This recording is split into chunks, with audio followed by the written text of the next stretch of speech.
সৃষ্টিতে channel bright. Bright school and college কর্তৃক আয়োজিত অনলাইন ক্লাসে আপনাদের সবাইকে স্বাগত জানাচ্ছি। আমি সালমান রাউদের, প্রভাষক, ব্যবস্থাপনা বিভাগের।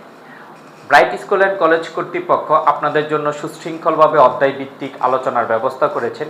সেই ব্যবস্থাপনায় আজকে আমরা আলোচনা করব ব্যবসায় সংগঠন ও ব্যবস্থাপনার প্রথম পত্রের প্রথম অধ্যায়, ব্যবসায়ের মৌলিক ধারণার একটি গুরুত্বপূর্ণ টপিকস, ব্যবসায়ের প্রকৃতি বা বৈশিষ্ট্য। তাহলে চলো আমরা শুরু করি। ব্যবসায়ের প্রকৃতি বা বৈশিষ্ট্যগুলা আমরা জেনে নিই। তার আগে আমরা জানি যে বৈশিষ্ট্য বলতে আমরা কি বুঝি। বৈশিষ্ট্য হচ্ছে এমন কোনো কিছু বা এমন স্বতন্ত্রধর্মী কোনো কিছু যা ওই বিষয়টাকে অন্য জিনিসগুলো থেকে আলাদা করে। তাহলে ব্যবসায়ের এমন কিছু বৈশিষ্ট্য আছে যা অন্য বিষয়গুলো থেকে এই ব্যবসাটাকে আলাদাভাবে একটা পরিচয় দেয়, একটা আইডেন্টিটি দেয়, সেটাকে বলা হয় ব্যবসায়ের বৈশিষ্ট্য। দ্যাট মিনস আমরা বলতে পারি যে জিনিসগুলো দেখে আমরা চিনব যে এটা একটা ব্যবসা, সেটাকে বলা হয় ব্যবসায়ের বৈশিষ্ট্য। ব্যবসায়ের বৈশিষ্ট্যের মধ্যে সর্বপ্রথম যেটা সবচেয়ে গুরুত্বপূর্ণ সেটা হচ্ছে মুনাফা অর্জনের উদ্দেশ্য। ব্যবসায়ের মুখ্য উদ্দেশ্য, ব্যবসায়ের মূল উদ্দেশ্য, ব্যবসায়ের প্রধান উদ্দেশ্য যাই বলা হোক না কেন সেটা একটাই, মুনাফা অর্জন করা। মুনাফাটা কি? ক্রয় মূল্য এবং বিক্রয় মূল্য পার্থক্যটা হচ্ছে মুনাফা। হ্যাঁ, আমার ব্যবসায় লস হইতে পারে, কিন্তু লস হওয়াটা আমার উদ্দেশ্য নয়। ব্যবসা পরিচালনা করতে গেলে আমার লস হইতে পারে, লাভ হইতে পারে, সেটা ভিন্ন বিষয়, কিন্তু আমার উদ্দেশ্যই হচ্ছে একটা, আমার এইমই হচ্ছে যে আমি এখান থেকে প্রফিট করব, আমি মুনাফা করব, আমি আয় করব এখান থেকে। তাহলে মুনাফা অর্জনের উদ্দেশ্যে আমরা মূলত ব্যবসাটাকে পরিচালনা করে থাকি। এখন উদাহরণস্বরূপ আমি বললাম যে আপনার আম্মু বাসায় আপনার জন্য খাবার রান্না করছে, তো সেখানে তো আপনাকে বলবে না যে এই তোকে এক বাটি মাংস দিলাম, এই বাটির দাম 100 টাকা, এটা বলবে না। কিন্তু আপনি যখন দোকানে যাবেন তখন কিন্তু আপনাকে বলবে এক বাটি মাংসের দাম 100 টাকা। তাহলে পার্থক্যটা কি? আপনার আম্মু আপনাকে যখন খাবার দিচ্ছে তখন উনি এখানে কিসের আশা করতেছেন না, মুনাফার আশা করতেছেন, এই কারণে সেটা ব্যবসা হবে না। কিন্তু হোটেলে যখন আপনি খাবার খেতে যাচ্ছেন তিনি মুনাফার উদ্দেশ্যে আপনাকে খাবার দিচ্ছেন, এই কারণে সেটা একটা ব্যবসা। তাহলে মুনাফা অর্জনের উদ্দেশ্য এটা আমরা বুঝতে পেরেছি আশা করি। 2 নাম্বারটাতে যাই আমরা, সেটা বলছে ঝুঁকি ও অনিশ্চয়তা। ঝুঁকি জিনিসটা হচ্ছে আর্থিক ক্ষতির সম্ভাবনাকে ঝুঁকি বলা হয়। তাহলে ঝুঁকি কাকে বলে? আর্থিক ক্ষতির যে সম্ভাবনা আছে সেটা হচ্ছে ঝুঁকি। আর অনিশ্চয়তা হচ্ছে ভবিষ্যতে কোনো কিছু ঘটা বা না ঘটার সম্ভাবনা হচ্ছে অনিশ্চয়তা। তাহলে ঝুঁকি বলতে পারি যে আর্থিক ক্ষতির সম্ভাবনা হচ্ছে ঝুঁকি, আর অনিশ্চয়তা জিনিসটা হচ্ছে ভবিষ্যতে কি ঘটবে কি ঘটবে না তার সম্ভাবনা বলা হয় অনিশ্চয়তা।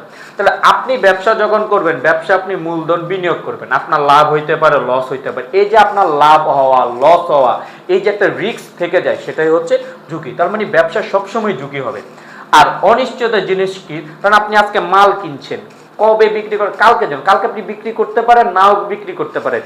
একটা টর্নেডো হইতে পারে, সিডর হইতে পারে, প্রাকৃতিক কোনো দুর্যোগ হইতে পারে, আপনার ব্যবসা বিনষ্ট হয়ে যেতে পারে। তাহলে আপনি কি জানেন কালকে কি হবে না হবে?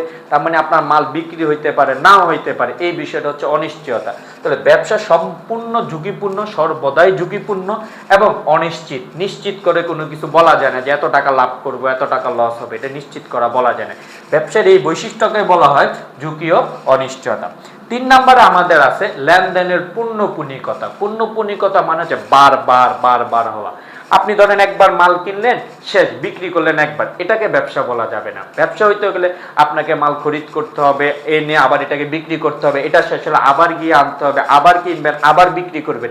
এই বিষয়টাকে বলা হয় পুণ্যপুনিকতা। তার মানে আপনাকে ক্রয় বিক্রয়ের মধ্যেই থাকতে হবে, আপনাকে প্রতিনিয়ত, আপনি একবার ক্রয় করছেন আবার 100 বছর পরে না, এটা না।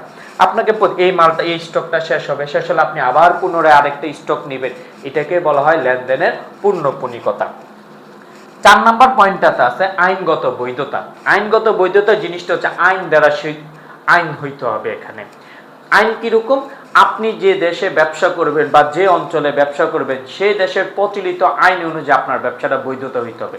দেখেন, পৃথিবীর অনেক দেশ আছে যেখানে মদ্যপান বৈধ, কিন্তু আমাদের দেশে কিন্তু মদ্যপান বৈধ না। তার মানে মদের ব্যবসা আমাদের এই বাংলার জমিনে বৈধতা থাকবে না, কারণ আইন অনুযায়ী সেটা নিষিদ্ধ। কিন্তু অনেক দেশে সেটার বৈধতা দেওয়া হয়েছে।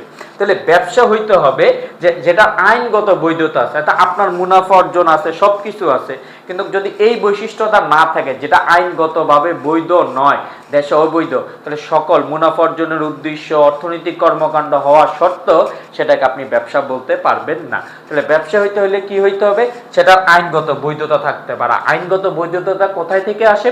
যে আপনি যে ভূখণ্ডে ব্যবসা করতেছেন, যে দেশে ব্যবসা করতেছেন, সে দেশের প্রচলিত বিধি বিধান বা সরকার কর্তৃক নির্ধারিত আইনের মধ্য থেকে আপনাকে কি করতে হবে? ব্যবসা পরিচালনা করতে হবে। আমরা জানি যে আমাদের দেশে ব্যবসা পরিচালনার জন্য কিছু আইন আছে। আমরা জানি যৌথ মূলধনী কোম্পানি আইন 1994, অংশীদারি ব্যবসার আইন 1932, সমবায় আইন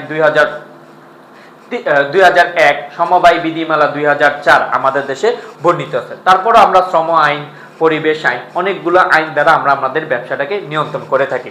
5 নম্বরে আছে আমাদের স্বাধীন পেশা বা বৃত্তি। ধরে নিলাম আমি একটা জব করি বা একটা জায়গায় আমরা কাজে লিপ্ত আছি, তাহলে একটা জায়গায় যদি আমি কাজ করি তাহলে তার আন্ডারে আমাকে থাকতে হবে, তার আদেশ মানতে হবে, তার রুটিন অনুযায়ী চলতে হবে, তার নিয়ম মাফিক চলতে হবে।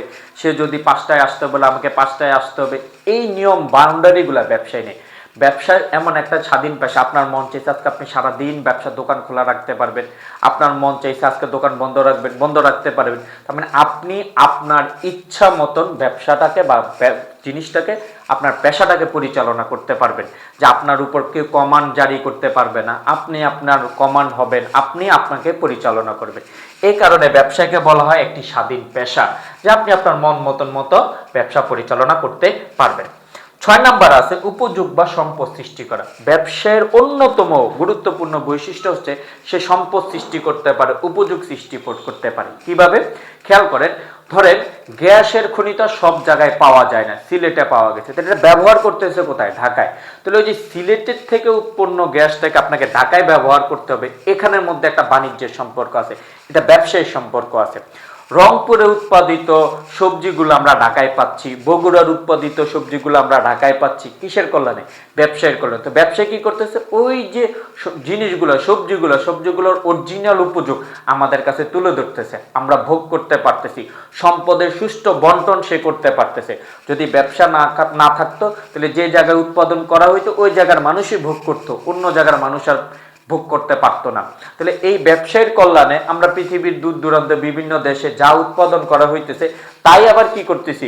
অন্য দেশে ভোগ করার সুযোগ গ্রহণ করতে পারতেছি এই ব্যবসায়ের কল্যাণে। এটাই হচ্ছে ব্যবসায়ের বৈশিষ্ট্য। তাহলে আমি বিশ্বাস করি আপনারা টপিকগুলো বুঝতে পেরেছেন। যদি কোনো বিষয়ে সমস্যা থেকে থাকে আপনারা কমেন্টসে জানাবেন, ইনশাল্লাহ আমরা উত্তর দেওয়ার চেষ্টা করব।